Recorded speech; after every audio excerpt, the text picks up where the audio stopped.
بسم اللہ الرحمن الرحیم۔ یا اللہ یا علی یا عظیم یا حلیم یا علیم۔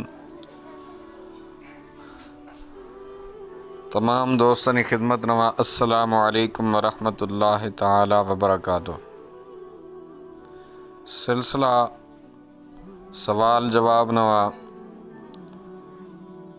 یک واری تمام دوستانی خدمت نوا حاضر ہوں۔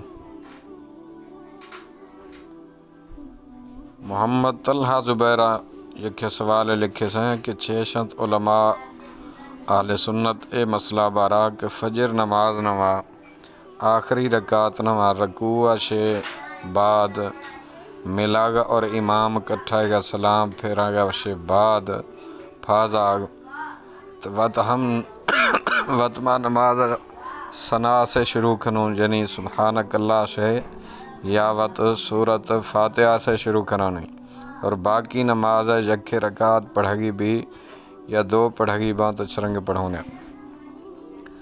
بسم اللہ الرحمن الرحیم۔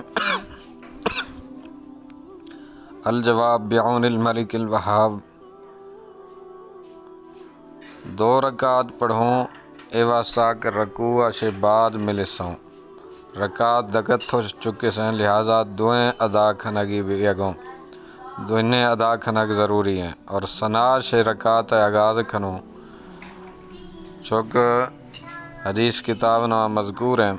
حضرت عبداللہ بن عمر رضی اللہ تعالیٰ عنہما سے روایت ہیں، آپ فرمانا کہ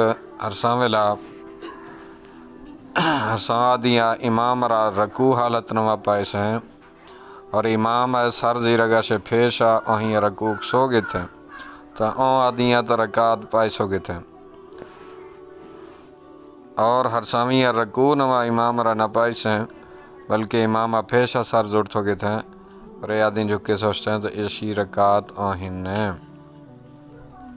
حویرگا فتاوہ در مختار نمیں اور تنویر الابصار نمیں کہ مسبوق یعنی شخص ہرسامی امام آگے چھ رکعت رہی سوچتا ہوں وسیع بقایا رکعتیں ادا کھنگ نوا منفرد ہیں حتیٰ کہ سناد پڑھی اور اعوذ باللہ پڑھی قرات دکھوں الدر المختار معرد المختار کتاب الصلاۃ باب الامامت جلد 2 صفحہ نمبر 417۔ واللہ اعلم عز وجل ورسولہ عالم صلی اللہ تعالی علیہ وآلہ وسلم۔